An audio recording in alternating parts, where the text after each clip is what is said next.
Matagumpay na nakiisa ang Second Occidental Mindoro Provincial Mobile Force Company sa isinagawang Disaster Risk Reduction and Management Equipment and Knowledge Exhibit kaugnay sa pagdiriwang ng National Disaster Resilience Month 2025. Patrolwoman Eloisa Joy Beredo sa balita.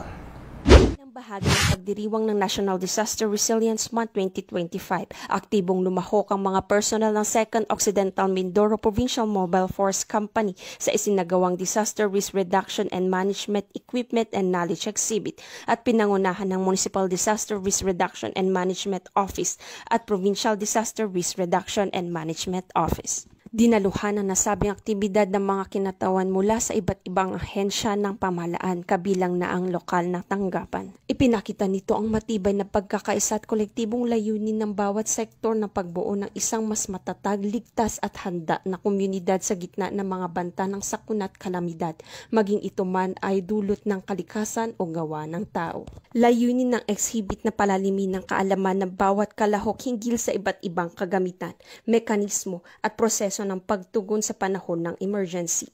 Sa pamamagitan nito, nabigyan diin ang kahalagaan ng kaalaman, kahandaan at koordinasyon sa pagitan ng mga ahensya upang mas epektibong matagunan ang anumang uri ng panganib o crisis. Bukod sa pagpapalawak ng kaalaman, naging daan din ito upang higit pang mapatatag ang ugnayan at pagtutulungan ng mga opisina at institusyon sa lalawigan. Isinulo ang pagbabahagi ng best practices, bagong teknolohiya at mga inobasyon sa larangan ng disaster preparedness and emergency response. Ang aktibong pagkakaisa ng Second Occidental Mindoro Provincial Mobile Force Company ay patunay na kanilang patuloy na suporta at dedikasyon sa mga programang naglalayong pangalagaan ang buhay at kaligtasan ng mamamayan at tumugon sa mga hamon na panahon na may buong malasakit at kahusayan.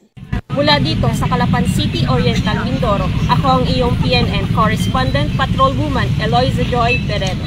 Alagad ng batas, tagataguyod ng balitang pulis.